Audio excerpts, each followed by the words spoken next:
Hey everyone, welcome to Retire with Style. I'm Alex, and I'm here with my trusted companion, the silent assassin, as we found out in the last episode, Wade Fa. Wade, how you doing? Hey everyone, doing great. And how are you, Alex? Oh, I'm good. Thank you for asking. Today we have two guests, a father and son combo. Our very first, we have Brad Pistol and Hunter Pistol. So I should have said Brad and Hunter Pistol. I don't know why I said it the other way, but hey, fellas, how are you? Doing good. Hey, we're great. Thank you. All right. And wait, what was a little personal tidbit you wanted to add at the beginning that I kind of just didn't? Yeah, I don't know if there's some lag if they already heard this, but I first met Brad through the RICP program. And one of the rare cases where when you joined the program, you actually reached out to me. We have thousands of students going through the program, but it's very rare to have someone reach out in that manner. So it's great to make that connection early on. And to get to know you over the last couple of years. It was those good Ed Slot questions, all that training from being in the Ed Slot program. And there was like a question that came up. I was like, okay, I got to ask Wade about this and make sure it's congruent with what Ed says. So, yeah, it's great. Or Ed has to make sure it's congruent with what Wade said. That's right. Come on, Ed. Come on now. Right. No, hey, one of the things we're doing here, we just finished the Social Security arc, and we're in the process of doing an arc on advisors. Simply because I think we want to get away from talking heads and really talk to advisors that are doing the work.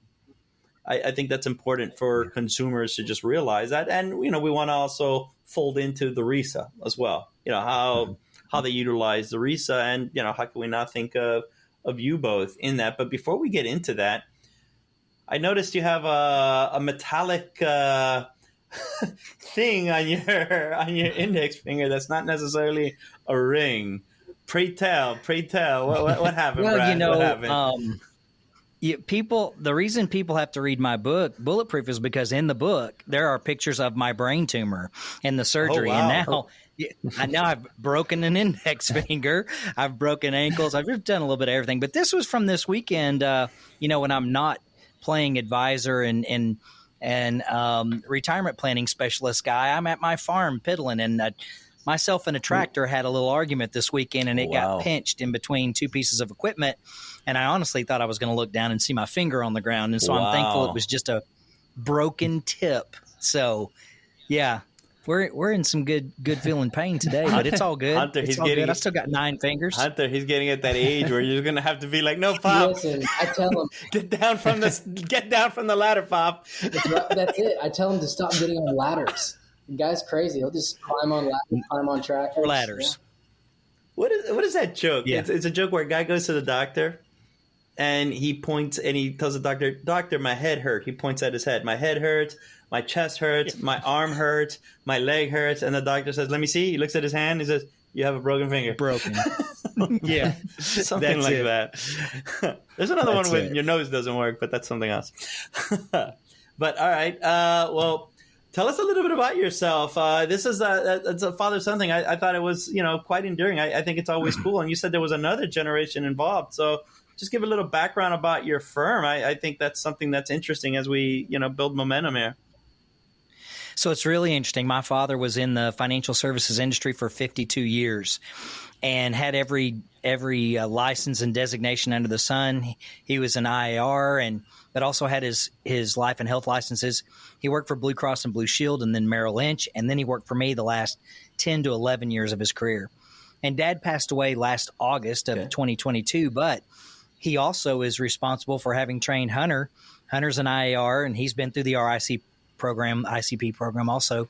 But it's kind of neat was to have Dad more on the 401k brokerage side. He worked with a lot of companies and had me as the safety insurance retirement planning guy in the middle. And then you have Hunter now, who's actually taken on all of Dad's book and has his own clients on the investment side. So we've been a unique story. Dad was fully and completely immersed in the brokerage side of things. But then as he went through 2001 and 2008 at age 56 and 63, he had 2 pretty big market crashes in his own Merrill Lynch portfolio and was like, hey, I need to learn about this insurance side of things and the safety side. So that's really when his light came on to that, was in 2008 and 2009. So it's neat. It made us kind of a complete package to have worked with everything under the sun, from 401ks to company plans, individual plans. And it's neat having the young man come along, and I think he made a better grade on all 3 RICP exams than I did. Okay. And I wasn't going to mention it, but so I was thinking it. Yeah. I mean, Yeah, but can he I take think you? he Can he did, take but you? Can he take you, Brad? That's what we want to know. Because you got that old man strength. You got that old man. I could use this broken finger right here and take him down right now. But I'm saying it's been pretty cool. People will come in. I remember my early days, and people will come in and meet with Hunter, and they're like, how in the world did he learn all this stuff? I'm like, well, his father's a genius. I mean, but no, it's pretty genetic. neat having grandpa and dad and him all together. It's been a neat start to my practice has been open for 15 years now. So it's really, really neat. No, it must be such a That's a neat dynamic. Go on, wait. Yeah. Could you talk a little bit more with this idea of, I think a theme we're going to have with these episodes as we talk to advisors who are out there working with clients is the advisors best positioned are those who can integrate the insurance side and the investment side to craft solutions appropriate for each person they work with. Now, this is an interesting dynamic where you have the father-son team and the previous generation before that as well, where can you just tell us a little bit more about how you work together and if there's a handoff or how that works between finding the insurance piece and the investment piece? So this is where it gets really interesting because I host Safe Money Radio, and I've been on for 14 years. It's the longest running financial planning show in our area, but it is all across the country. There's like 80 guys on Safe Money Radio. And what's really interesting is that I'm real open. You guys know I'm super open about my story, and that's why I write about it in my book. I actually fired my father at age 36. He was my Merrill Lynch advisor. Hunter, and I how was old are you? How old are you, Hunter? How old are you? How many years before you give me your dad the axe? Before I get the pink slip. Yeah. But here's what's interesting, Wade, and I think you'll like this, and Alex too. But so I was in full-time ministry before opening my practice. And so I lived paycheck to paycheck, and I opted out of Social Security at age 19 because you can. Conscientious objector, I can be a better steward of my money than the government. And so I had no retirement savings, except that my father at our church where I worked helped start a 403B plan, taking care of his son. And he was one of the deacons at church and doing all that. But you know what was happening in 2008 when I resigned and retired from that line of work, I was really sick of what was going on in the market. And so I had $37,000 measly dollars to my name. And I was like, Dad, I don't want to keep watching this go up and down. And I didn't know a lot about money. And so he kept saying, age old rule of thumb, just forget about it. It'll come back. Don't worry about it. Yeah. And long story short, I actually purchased my first fixed index annuity in 2008 with a 403B rollover from where Dad managed at Merrill. And I converted that to a Roth, and that's been growing tax-free ever since. And that really turned me on to hey, there's a whole different side to this, safety and protection. And that's when I took all my tests and took off on that side. And instead of doing the Merrill Lynch thing, I went my own route. And it's pretty cool. Time transitioned on, and Dad had been 18 years at Merrill and was ready for transition. And 2 years later, he joined me. So we had Trinity Insurance and Financial Services, my company. We had it in the Ozarks in Missouri, but then Dad also opened a branch in Fort Smith, Arkansas, 3 hours south. And so we were able to maintain 2 different sets of clients. And then we also worked on clients together here. Dad came up to the Ozark, Springfield, Missouri region and worked on company 401k plans. And then along comes Hunter. And that was pretty cool. Not from Chicago. That's right. And Hunter's been working here about 5 years. 6. And the stuff that he's learned and been able to do is pretty awesome. And then Hunter, how do you view that? It's a real neat story. How are you viewing the investment side? It's a fun world. You learn more and more each day. Obviously, I learned a lot from my grandpa, but whenever I really got into it was whenever I found guys like Wade and Michael Kitces and everyone else in that world. And I just started watching every video, every podcast that was ever put out with like Wade and Michael. Other guys come to mind too. I'm blanking on them. Alex Murguia. Right. No, trust me. Alex, in our office, Alex, he refers to you as the other guy in our office. Trust me. Yeah, on Amazon, Alex was referred to as my sidekick. No, my name and Wade are always in the same sentence. Wade, Alex. He's no Wade. Are you in the little buggy next to the motorcycle? Is that who you are, Alex? Not even. No, it's pretty cool, guys. I would come in and like today, I had clients at 9:30 and then 11, and then one client showed up early, and I had all this stuff to do before getting to today. And a lot of times I'm back to back to back, and I'll come in and find Hunter in the early years, and he'll start talking about something. I'm like, how in the world do you know that? He's like, well, I watch Wade Fowl online all the time. I watch Michael Kitsis, and he goes into all these people. Literally studied everything online, and it's pretty incredible how his knowledge grew. No, listen, I'm a dad of 3, and Hunter, the pride that your dad must have is you'll know it, when it only happens to you. But I mean, it's such an awesome thing. That's why I said, no, we're inviting both of them, and I want to get to know this. And same thing with you, Brad, and your father. I mean, he must have been just firing aside. Right. Besides that, how was the play, Mrs. Lincoln? Exactly. No. Well, the fun part of that was, because Dad knows so much. He was a CLU and a CHC and all these things. He had his 7, his 63, his 65. But when I started talking about this annuity stuff, before it was cool, and Wade, you remember those days when you just that was a 4-letter word. I was like, Dad, I think I want to roll it into something safe.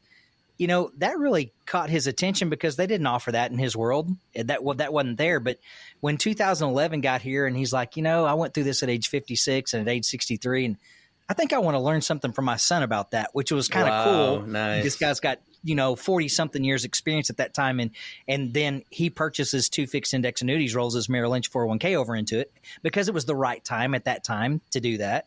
And I sold Dad annuities, which was pretty cool. And then he started selling annuities to his clients that he was rolling out of 401ks. And in his early years, he never talked to him about that. The safety side wasn't there. Wait, are you ready for your kids? The student becomes the teacher. Yeah. I think I was telling Wade, I tease my kids. My kids are fine. They're great. They're great, right? But they tease me about Wade, right? Hey, we look at the podcast reviews, and they're pretty much saying, hey, just be quiet. Have Alex be quiet and let Wade talk more, that kind of thing. and I showed it to my kids, and they start cracking on me, right?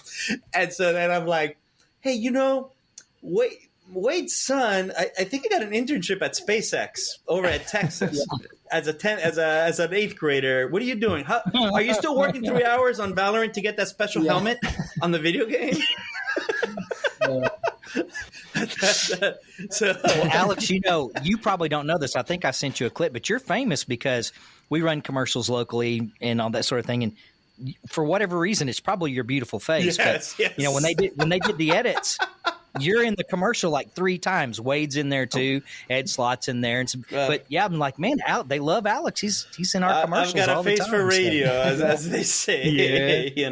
I've got one of those. That's probably a good spot for a bit of a transition. That Alex and I have both been guests on Safe Money Radio. Wade's a pro. See that? That's right. You see that? Over the years, I have been a guest on a number of local radio shows that advisors run, and your show was the first actually using the RISA as part of the show, where you say as part of the show, if you're interested to learn more, contact our firm. We'll provide you with a link to be able to take the RISA. Can you just tell us a little bit about the experience you've had? Really, I think at this point, being the leader in the profession in terms of promoting the RISA as part of your practice. We not only do it on the show, which, as you know, we did from the very beginning, but we've actually done it in long form TV segments where we've talked about the RISA through the whole 3.5-minute spot that was on TV. And what's really cool, not only locally with our own clients, but it is neat to have a nationwide effect because the 2 clients that called from Texas today, they want to take the RISA. So they're like, hey, I heard your podcast with Dr. Fowl, and I know we're supposed to call you Alex and Wade, but they're always Doctor. So we heard the podcast, and we want to take the RISA. but a lot of our local clients too, we've really just ingrained it into everything that we do. When we talk to someone on the phone for the first time, if they've called into radio or if they call into the office because they've watched a commercial or seen a billboard, the first thing we do when we set an appointment is say, hey, we're going to send you a link to take something called the Retirement Income Style Awareness Questionnaire. And they're like, oh, okay, that would be great. And we just kind of explain what it is. How do you explain it? And we'd say, just for, because people may not know listening in, like, how would you explain it? Yeah, so I would say this is, we have our own company stuff and I just tell them, we've have our own company stuff we've been giving out for years, but this is just so much better. And I'll just say two doctors, a doctor in economics and in psychology have come up with this really a retirement questionnaire that will let us know kind of what your feel for risk versus income versus safety. You'll fall into one of 4 quadrants, and it won't take long. It'll take about 15 to 20 minutes to take. And we'll tell them you can either take it individually or you can take it with a spouse. You can, where you each have your own report, but then it will send us a report and it'll send you one. And then we'll go over that when we get together. And they're like, great. And almost every time without exception, they take it within 10 to 15 minutes after we talk to them. It's not one of these things where we have to wait on it to come back or them come in and we say, well, hey, did you ever get that link? They do it. And so the great thing that helps us is that when someone comes in for a first meeting, we already have the RISA filled out on the individual or them and their spouse. We've had some where both take it. And so we already have a report there and we're ready to go into details, talking to them about some things that normally we would stand. We're not quick movers. We like at least 3 meetings with clients. And so really it kind of took the place of the first meeting because that's where you're asking all the questions and uncovering details. And the RISA does all that for us. What happens if someone's listening in? I agreed. What happens if someone's listening in and they say, oh, but you can't do that with a questionnaire. You gotta be there and to develop that rapport. To me, it's an and, not a but kind of thing. But absolutely, what's your take on that? Because is it a force multiplier, if you will, to sort of facilitate rapport in that first meeting? And you can say no, that's totally fine because everyone will use it differently. No. But what's your take on that? Well, kind of like you guys, we're very laid back in our approaches. So instead of creating a 35-page color dynamic report to give to someone, we are more of a let's sit down with a yellow legal pad across the table from each other and ask each other questions. You get to know us as we're getting to know you. And the reason the RISA has worked, I think, beautifully for us with that type of layout is that most people have already listened to me on the radio. Most people. Okay. That's 90% of our calls. They've already listened to me. So there's already a trust bond there. Even though I don't know them, They feel like they know me because I've been on for 14 years. So then when they call in, if I say, hey, this is something that would really help us if we have this, they're like, yeah, absolutely. Let's do it. And I'll have Hunter, you speak to this. What's the reaction been from people that have taken it? Do you think they like it when they take the RISA? What's the reaction been? Without question, every single person says, we've been with X number of advisors over 20 years and we've never seen anything like this. Why have we never seen anything like this? And that's kind of a tough one to answer. But also every single time, whenever you ask them, how do you feel about the report? Does that generate something that you think is accurate? And they're like, oh, that's me to a T. Like whenever I go through and I read the report, nice. This is something that explains exactly what I want in a retirement income plan. Like this sounds exactly like me to a T. Yeah, that's great to hear. And I think some of the things Wade and I say a lot is I think what we've done is we've created a way to surface questions or surface preferences that really good advisors kind of get at in a discovery meeting. We've just done it systematically so that it actually allows the client to sort of have that aha moment as well. And it's just more efficient, frankly, because then you could go deeper much faster in that initial conversation. Would you say, Wade? Did I say that right, Wade? Or I think so. Yeah. Here's a funny one. I think you guys will find this interesting. We've had a couple of cases, and we've done about 30 RISAs. Sure. We've had a couple of cases where the client will call back and say, I took it, but I feel like maybe I answered the questions wrong. I think maybe I need to retake it. And I'll go, okay, well, let me just ask you out of curiosity. What's your feel for risk versus whatever? And so I'll use an example. Thinking of an individual, she's like, well, I am like completely opposed to risk. I want safety. I don't want my money in the market. That's why I'm calling you. And then, of course, we look at a RISA and it's protected income. Oh. And I'm like, no, I think you took it the way you were supposed to. It really falls in line with everything you told us. But sometimes they think maybe they're not answering it right. But the information is really good. Yeah.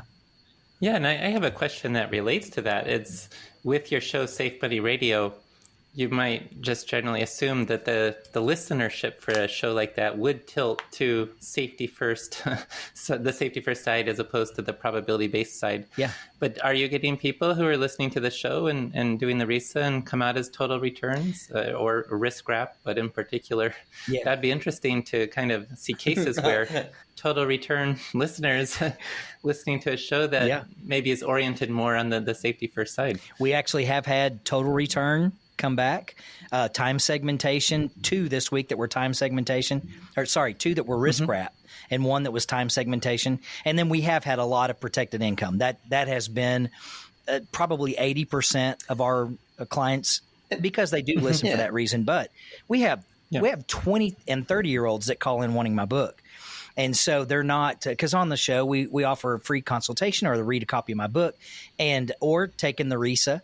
And so we have everything under the sun. So, there has been every quadrant in the RISA that's been covered. So a consumer that's listening in, can you go through some of these examples just so they can, I want consumers to get something out of this from the sense of if they listen to your stories of people across the quadrants, they can begin to identify themselves. Oh yeah, that's me. Yeah. Maybe I should look into these solutions. Like, we have advisors on this podcast and we have consumers. And so, maybe talk a little bit about the cases and, from a learning point of view. So, they can identify what it means. Time segmentation. Okay. What does that mean? How does that relate to strategies, et cetera? Right. So a great example would be just from this week. Not a typical situation, but we have 2 married couple, and they're not retirement age. They're younger than 50. And they're going through a transition right now, but they both came in. And of course, Hunter and I met together representing both sides of the equation, and both as RICPs trying to come up with the whole overall plan for them. And she very much so said, I've already read your book. And she had read my first book, Safe Money Matters, from 2014. And she said, I don't want any risk. I hear you on the radio and I can roll my 401k over and I don't want any risk. And she said, but he's probably going to be different. And he's like, not always the case, but a lot of times female can be more safety oriented and he can be more aggressive. And he's like, no, I'm okay with risk. I'm fine with it being there. Well, then let's have you take the RISA individually. And guess what? Results are different. And so when you come up with the total plan, we have safety in there, annuities and life insurance. And we also have brokerage accounts and doing some combinations because it was 401ks and 403bs and 457s and everything under the sun. But that's a great example, I think, of where married couple, same household, same even working background, to work in the same industry, 2 totally different needs, both take the RISA, have different results, and then you work with them accordingly. And it's that's how you put the whole pie together. Were they aware that I would imagine they don't have over dinner, Sunday dinner, they talk about, hey, we need to take care of our finances. I think I'm time segmentation, bucketing. You strike me as this other person, right? Yeah. No clue. So what is their aha moment when they see this for the first time? Because we've had previous conversations, and where we're getting at is, we think where we're landing is that the RISA explicitly surfaces something that it doesn't say. It's not prescriptive in the sense that you need X, Y, Z, or this or that. The questions are more getting at what solutions solve for.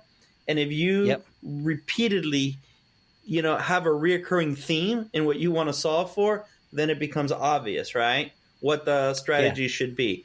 What is your reaction from this couple? If they were different, wow, honey, I don't know who you are, kind of thing. Yeah. How did that work out? And how did they feel knowing that you were able to provide a strategy that reconciled the 2, but without them losing out? Yeah. Well, what was neat about this specific situation is I think she, by nature, had more of the planning mind of, I pay attention to our finances more, he works more, and I'm the one watching this. Yeah. She kind of already knew he's probably going to fall into a different bucket than me. And he wasn't as paying as much attention to everything. He didn't even know what accounts he had. I think I have some 401s and some 457s, but I'm not sure, and I don't know what they're in. Didn't even have statements from a couple of them. But then when they take it, it is as she thought. They're in two different buckets, and then when they look at it, it's like, oh, well, yeah, this makes sense. I'm okay with the risk and with swinging for the fences a little bit more. And what was neat, though, was to watch her, who came in and literally on her the first day that we have a profile together, we sent her the RISA before, but she was one of the very few that actually took it after our first meeting. She had not taken it before she came in, because she said on our paper, I already know I don't want any risk. And I've been listening to you and I've read this material. But what's interesting is when she looked at everything in our last meeting, when we're putting everything together and they're all on board, she's like, yeah, you know what? Now that I know that this portion of my money is safe and it's going to be okay, I'm okay with risk in my 401k. And, talking to Hunter about, here's what feel free to do what you think is best at my age, 48. Do what's best at my age regarding risk, because I already know that this 401 we're rolling over to Brad, that's safe. It's protected, and I'm not going to lose that. So it was neat to watch that. No, because on paper, she was saying, I'm all safe, 100%. And then it actually ended up being more like 60-40. Sure. She's okay, and she realizes she's got plenty of time to take some risks. And the other, which is good for her. And the spouse, what was his sort of reaction? He's all on board. Let's do what we. Okay. He was like, he loved it. Okay. He loved the report, loved what we suggested, and he's like, absolutely, this is, and especially because this can happen. But he had 8 different retirement accounts that, because of tax status, consolidated into one. Yeah.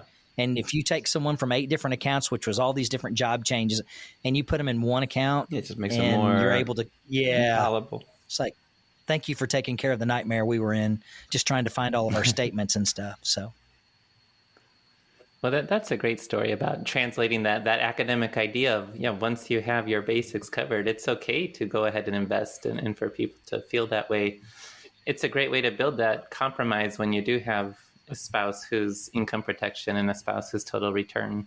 Yeah. Because then, okay, let's build a floor for you, and then we can go ahead and, for more discretionary goals, it's okay to invest that more aggressively. And that's why we love the RICP. We love being able to come in and explain what a flooring concept is and taking care of that. And here's what's unique. You guys know this. You work with clients and people, advisors all across the country, but you have 2 people that are the same age, but their plan's different. One of them plans to retire in the next 5 years, and the other one's going to work to probably age 65.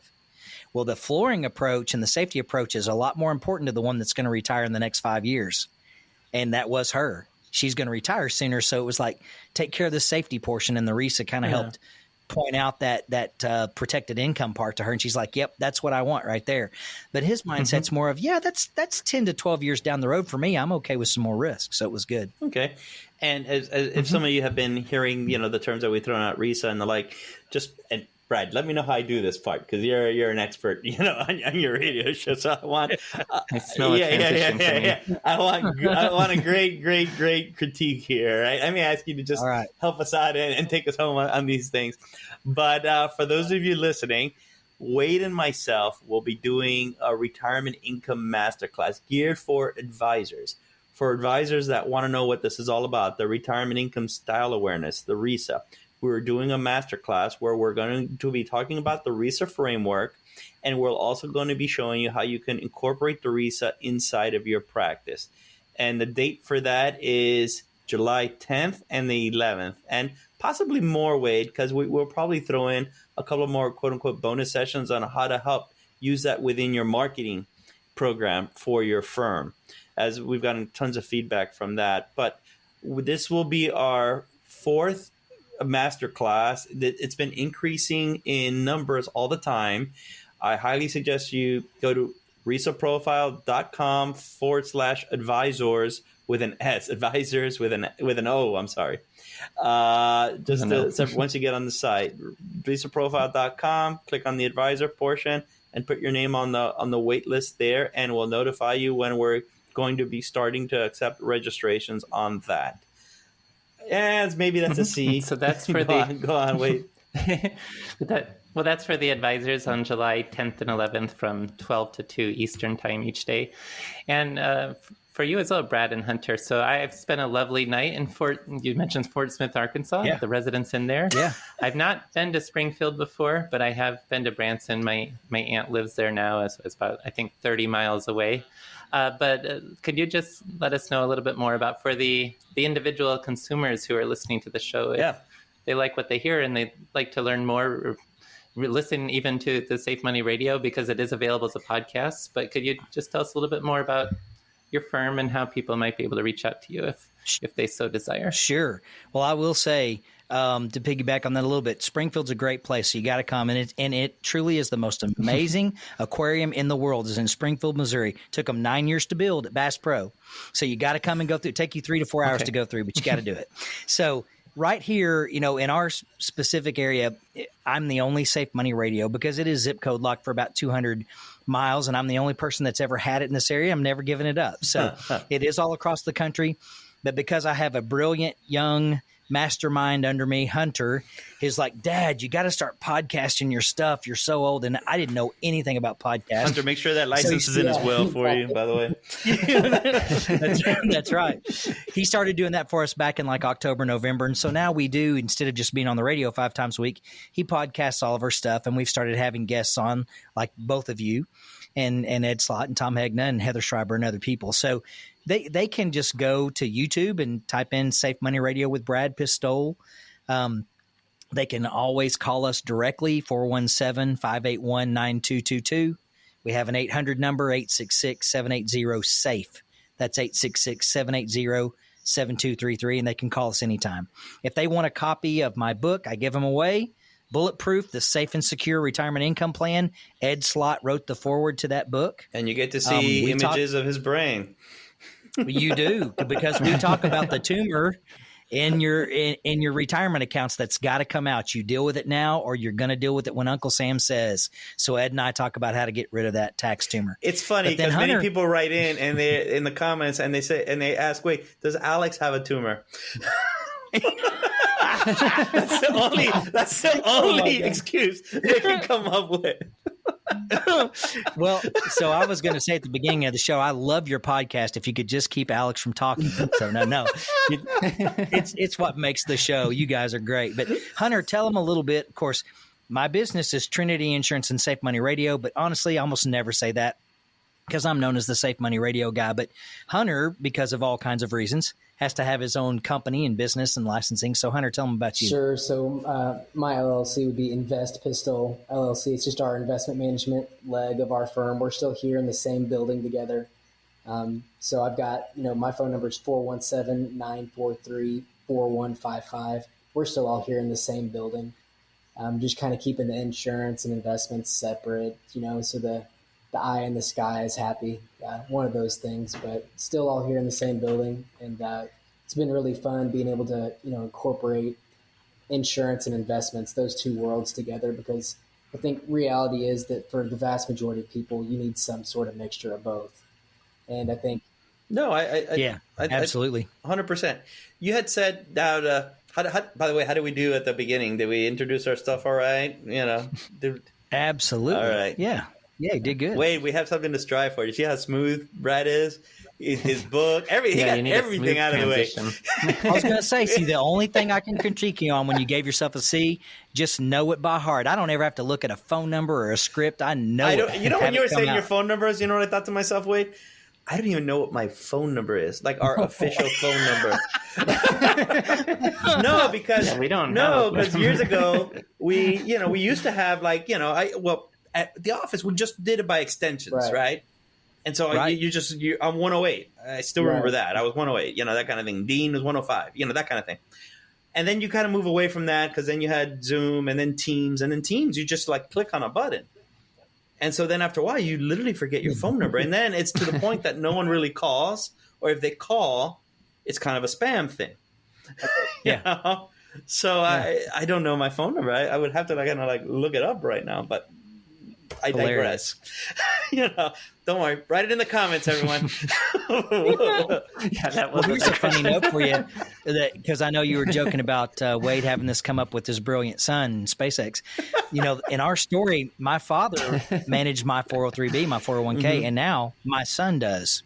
So I That's how I hold the noose on him. It's like, hey, buddy, I can fire you just like I did my dad. So you better take care of that 401k. Well, do you have any brothers? Because Hunter may be, or sisters, because Brad, Hunter may be incentivized to make sure that you do well. Yeah. I don't drink anything he hands me personally. Yeah, that's right. Yeah. No, but all right. So we did the time segmentation. Are there any, good use cases for somebody to kind of take something away? Let's say someone's in the risk wrap. What does that mean? What would you be looking at strategies? Because as consumer takes this, hey, congratulations, you're in the risk wrap. Okay, so what? Yeah. Yeah, Take that it would away. be What would interesting to you hear learn? how the both of you make the transition back and forth to work with a risk wrap case. Yeah, that one's kind of interesting. Yeah. There are some new products, as I'm sure you guys probably know in David Lau and DPL. They kind of have some products that can maybe adhere to that, and we're kind of still stepping into that world on our side with, some of the like RILA products could potentially be a good fit. And it's really more so getting a good fit for not just, hey, you fall in this quadrant, so this means you can only have this product, and because that's not what we're trying to do 100%. by any means. A lot of times it really just gets to, you have to get into those one-on-one meetings and really iron out what's your priority. Because someone could be risk wrap, or just like in our example with this couple that we had last week, one being protected income and one actually being total return. How do you marry the two together? Because the vast majority of who we're working with is married couples. So you have to kind of get to what is your number one priority. And really, if you're going to pull from one bucket or one area, do you want guarantees in there? To what level do you want guarantees? Or are you okay with no guarantees? And then going from there, that's kind of how we decide on a game plan for people overall, depending on their quadrant. I think what I'm hearing, Wade, and I want to see if you're picking up the same thing I'm picking up. Brad, I'm not too concerned with what your thoughts are right now. I'm kidding. Good. What I'm getting at here, Wade, is he's saying a couple things. The way he said it, I'm realizing that the RISA is beneficial because it's creating a common language. Right now, I would venture to say, Hunter, before the RISA, you weren't talking in terms of, hey, these people are risk wrap, time segmentation, total return. It's giving this organizing language, which I think is useful for yourself as a firm, but for clients. I think they realize they're speaking in terms where, it just begins to make more sense. The other thing you said that I love, Hunter, is it's a starting point. By no means do we think this is a rubber stamp. Hey, you're in this quadrant and that's it. It's like a sentence. No. It's just, this is your starting point. Who knows where we land? Your expertise is now to curate that process. Yeah. That's the other thing. And the other piece, Wade, that I think he said is, okay, how do we know that's the landing spot? That's a starting point. But how do we now maneuver? And we, by further questioning, by further seeing where their sensitivities. To us, that's why we threw in the 4 L's: the longevity, the liquidity, the lifestyle and the legacy, those kind of concerns, and how those concerns maybe speak more or speak less of that quadrant. Wade, did you get that sense? I'm having like a side conversation with Wade before we open it. I heard more too. Like you mentioned DPL, which is a good friend of RISA, and it's the fee-only annuities that allow for traditional investment managers to also work with annuities. But also the fact that Hunter answered this question, risk wrap, we might think of as more of an annuity-style quadrant, so it's more a role for insurance. It's interesting that the investments person answered the question about managing a risk wrap style. And is that kind of usually the case here, where when you start looking at potentially the variable annuity world, which is treated as a security, that it's falling more onto the investment side of the combined practice? Yeah, I mean, not necessarily. Once again, it's a case-by-case basis, and we haven't actually had a lot of risk wrap. Actually, our first 2 risk wraps have been this week on Monday. So we're actually kind of still wading in those waters, so to say. So that's one area where, and we're in a more conservative area of the country in general, and obviously our main shoe-in is Safe Money Radio, so a lot of our people are falling into protected income. But, we've seen some time segmentation. Obviously, we've seen total return. And a lot of times it's the husband's total return and the wife is protected income. And how do you blend that marriage without stepping on toes? But really, we found that there's a really good way to mix it between the two to where everyone's happy, and it actually is very sufficient and really efficient for their plan at the end of the day. So would you, Alex and Wade, would you say that the majority of people listening, I mean, I know Hunter and I both listen to this. We ever get a notification every time you have a new show, but are the majority of people that listen to the podcast advisors, do you think? I think it's 2/3 consumers, 1/3 advisors. I think it mirrors what we have on Retirement Researcher. Wouldn't you say, Wade? Well, I'll say this.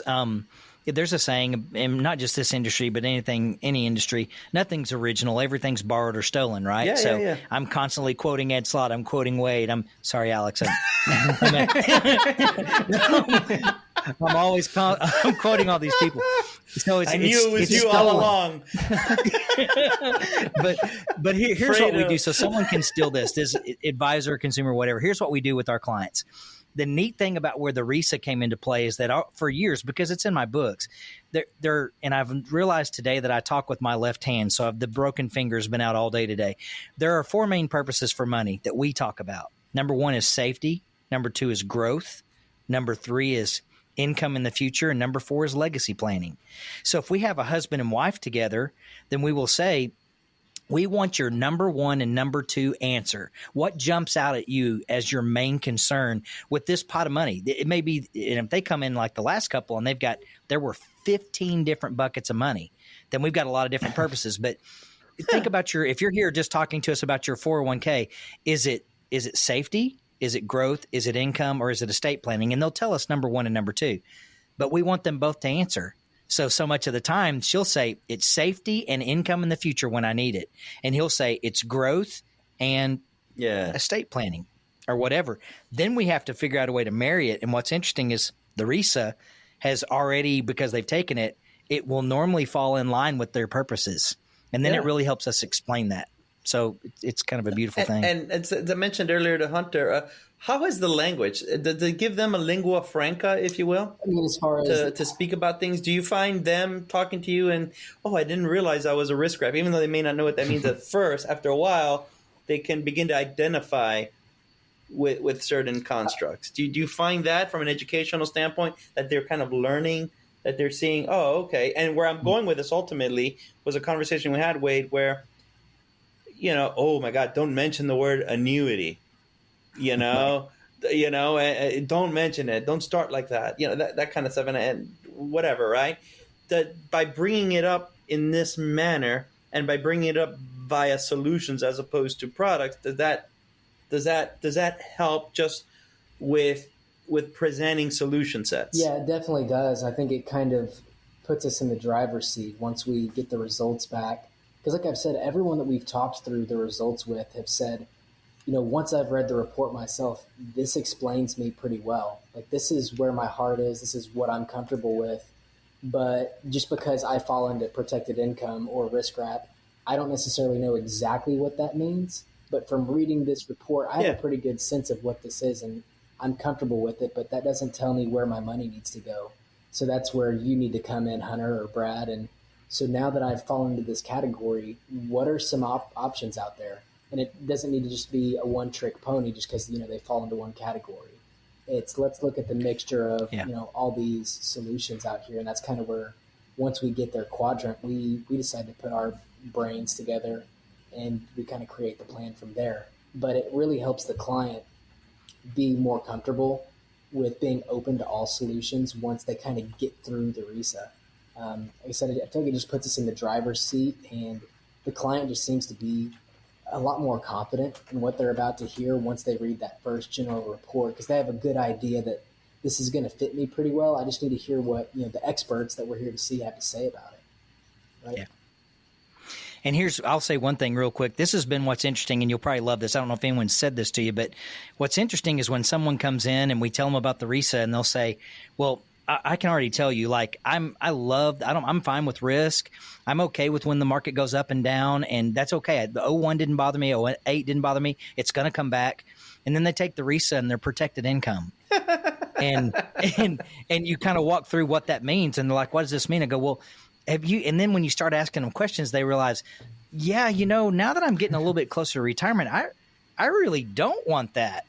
But I think maybe they've just had something pounded into their brain one way or the other. And it's interesting when it's a totally opposite of what they thought it was going to be. No, I think from a psychological perspective, right? I'm a big believer in a learning paradigm.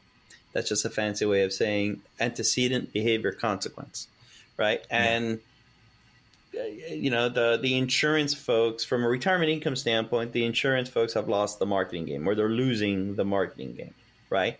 And so there's CNBC for the stock market, but there's no CNBC for protected income, right? Right. I think C-SPAN is the entertainment equivalent. Guaranteed SafeMoney.com, Alex. No, but you know what I mean? Like on cable, that kind of thing.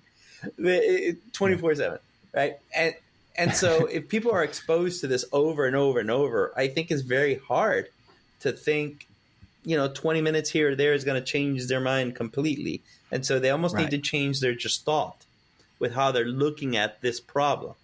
And if they look at this problem differently, which is what we're attempting to do, which is ultimately you've accumulated you had human capital, that's done. Now you've accumulated investment capital. How do you source that?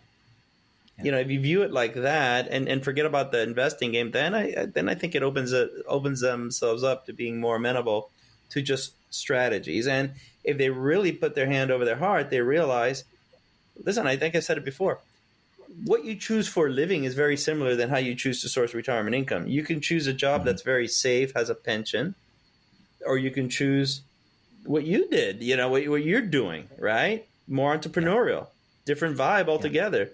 Are you more right than not? No, it's just one of those things. And when people realize they have a choice, there's not one strategy to rule them all, and it's based on preferences, and they begin to view it like that. Yep. Now you're not rallying. Now you're not trying to rally. You're not trying to come back from something. That's my 2 cents. Wade? I agree. Yeah. But trying to do some transition here, but wait, there's more. So one other thing that would be interesting to ask you about, given that you are effectively using the RISA already as part of the radio show, there is the option to ask the questions about the financial implementation matrix. That gives you a sense of, is the person looking for a full-time type advisory relationship, or are they more of a validator who just wants a sounding off board for maybe one financial decision or one-time planning and so forth, or are they self-directed? Is that something that you've been using as part of the assessment that you send to individuals? Or no? I'm just curious to know your thoughts. No is fine answer as well. No is fine. Not as much, because the majority of people who've contacted us, unless they saw a segment on TV where I was talking about the RISA, or it's one of the radio shows where I talked about it, most of them haven't known that was coming. They called into the radio and then they set an appointment. And I said, hey, by the way, we want you to take this. And they were already probably thinking something's they're not exactly happy, which is why they're calling me anyway. Mm-hmm. Something's missing in what's going on where they're at. Either they do, when we find out a lot of people just don't have advisors, they're doing it themselves. And so they need help and they need a professional and guidance. So, but we haven't done that as much, because the majority of people, which I think this is a good thing for all the advisors listening, but the majority of the people, really with one exception, if they've taken the RISA, they've become a client. Okay. Nice. There's been one exception where they didn't, and that was truly they did not want to divorce their advisor of 30 years, but they did want to take the RISA, and they did want all of our knowledge, and then they did divorce, but they got back together. They just couldn't follow through. Hunter, were you in that meeting with your dad? I actually wasn't. So we're just going to have to take his word for it. That was the missing thread. Yeah. That makes sense, though. Yeah. In the context of, you've had people listening to you on the radio for a long period, you're probably not too concerned about what may be a more general concern is the self-directed person who may never really follow through on working with you. Probably aren't the types of individuals that are contacting you through listening to the show regularly for years. That makes sense. Yeah. And Brett, I'll leave you with this question, since and Hunter as well. What if you're giving us advice on what to do with the RISA? what would be your advice in terms of, we want to put this out there? We're obviously have a consumer push, but we're also putting this out there for advisors. Based on what how should an advisor view the RISA? Because that would help us, know how to push it out there. I'm going to use what comes to the top of my head. And remember, I have had brain surgery, so it may not be brilliant. Okay. But I would say, I've got a gym in the downstairs of my house, and there's a lot of great equipment in it. But as you can tell by looking at me right now on the screen, even though I work out every day, doesn't mean that I'm a 160-pound marathon runner. I have to get on that equipment, and I have to use it. And if I don't, it doesn't do me any good that it's sitting there. So someone may find out about this or about any other tool, and if you don't put it into practice and you don't use it on a daily basis, you are not going to see how it's going to benefit you. You have got to take advantage of the tool and try it. And so what we just did from the beginning, Hunter and I had to say, we're already very successful and we have our process down, and I don't want to mess with it. Yeah. Now Wade and Alex come in and they're like, hey, here's this new tool. And I'm like, do I want to give that to people before they even come in and meet with us? What if it messes that up? And we just jumped out in faith and said, you know what? We've already got trust and rapport with most people, Colin. We're going to send it to them and say, take this before you even come to the office.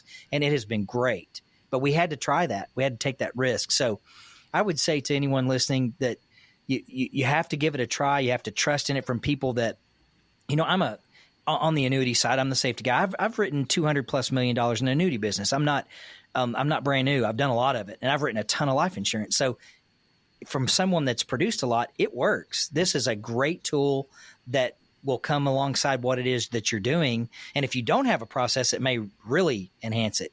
Because what we see so much, and then I'll let Hunter say whatever he wants to say, but we have so many people that take it and go, I think the light bulb moment was for me when I realized my advisor of 15 years has never really asked me any questions about the future, or they've never really asked me what the purpose of my money was. And so this was really cool to take this because I feel like someone's actually asking me questions. So what a lot of times I'll say, sometimes from the investment world, it's about getting the money into the account, but there's no real plan for getting the money back out of the account, which that's an Ed Slott thing. And so like our plan is, we want the money to come into the account, but we also want to come in and go into the right accounts because we have a plan for how it's going to come back out, either to you as income or to your family or your heirs. And so it's the whole overall plan. And something like this really helps, and not a lot of people are asking those questions. They're just taking on accounts and investing it and not doing the other part. So if that makes sense. No, that makes sense. I mean, the only thing I would add to that before I get to Hunter is just it works on two levels. And look, we have two types of listeners, right? Advisors and consumers. For advisors, like I said, I think it facilitates growth for the business, right? More business better than less, right? But more importantly, significantly more important, is it helps consumers recognize a starting point that then they can then, start with strategies that resonate with them. I think it's probably helped you also fine tune not only, being able to, increase your, expand your business, but do it in a manner that continues to do it right by the client. Yeah. And thank you for taking Hunter, the chance on us too, Brad. Yeah. Exactly. Oh, yeah. I will say this. I know this is important to a lot of advisors out there, but Hunter, what's one of the, and I know I'm putting you on the spot. No, what's one of the things great. you said from the very beginning, that when someone takes the RISA, it's great for us in one way. Why is it great for us? It's documented. I mean, I'm a certified financial fiduciary. I'm a CFF. So it is, when someone says, hey, why did you suggest that for Bob and Mary? Look at this report. Look at the RISA. Look at what they told us along with our questionnaire. So it is great CYA. It is really good to have that documentation in your files because it backs up, why you're suggesting what you're suggesting for your clients. So it's great to have that. Hunter, you want to take us home? Man, I would thoughts? say, there's kind of two ways to explain it. If I were to explain it to advisors, it's kind of like a diagnostic tool. If you go to a doctor, they could diagnose you with something, but there could be several different things you need to do to get better with the same diagnosis. So for an advisor, it's really important for us to be able to put math, facts, and common sense, in the physical form, and you can see, hey, this person clearly identifies this way, and this is probably the route we need to start leaning. But then for the client, it's really just as clarifying for them because they can go, a lot of people come to us going, I don't know what I want to do or how I want to source my income. It's like, here's my papers and fix it. Make sure I don't run out of money before I die. And they don't really know what direction they want to go. They wouldn't even be able to explain the difference between the two to you. And once they get through the RISA, get through the process, they have a really, really clarified idea of, man, I'm probably going to need to go down a path of guarantees, or maybe I'm going to go down a path that leaves me with a little bit more liquidity that's more based on the markets and capital growth. And that allows them to be more confident in the plan. And I think that's part of why, like he said, all but one person who has taken the RISA so far has come on as clients because they understand what we're doing now. I think it just helps everyone understand what's going on and why it's happening. You're more likely to stick to a plan if you understand why that's the plan in the first place. I think that's a great answer. Really well done. And thank you, gentlemen. I'll say it again for advisors. July 10th and 11th, join our Retirement Income Masterclass where we'll do all things RISA, how to incorporate it into your practice, how to use it as a growth engine, and better service your clients and prospects. Frankly, that's July 10th and 11th. risaprofile.com/advisors. And Brad and Hunter, Advisor. Advisor, yeah. No S at the end, just yeah. risaprofile.com. I'm a C- now, bro. Advisor, we know. Yeah, risaprofile.com/advisor. We'll put it in the show notes. Don't Brad worry and about Hunter, it. can you show Alex how to do this properly? Yeah, show me how it's done. Well, yes, Alex, the first key is that you don't read it.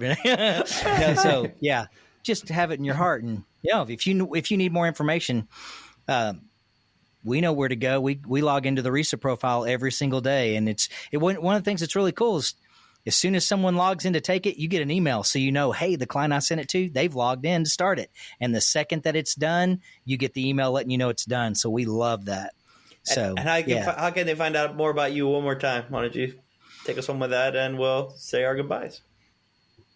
866-780-7233 or 417-581-9222. Our website is guaranteedsafemoney.com, and they can look up Safe Money Radio with Brad Pistole. Hunter, you want to tell them how to get in touch with you? Yeah, my website's going to be www.investpistole, our last name, .com, www.investpistole.com. There you go. Professional. So you're based out of Springfield, Missouri, and Fort Smith, Arkansas, but you do work with people around the country if it's not just we are licensed all over the place. We have clients everywhere, and we are on the famous Lambert's restaurant exit in actually Ozarks, Missouri. Everyone in the world knows where Lambert's is. They throw the rolls at you. So if you've been to Ozarks, Lambert's, you are right by our office, 1 block away. All right. I guess we got to go visit, Wade. You got to come. It's on us. Absolutely. All right. Sounds All good. right. Well, thank you, gentlemen. Really appreciate it. Hang on. I'll just stop it and we'll have a little decompression. See you next week on But thank you, Retirement everyone. Style.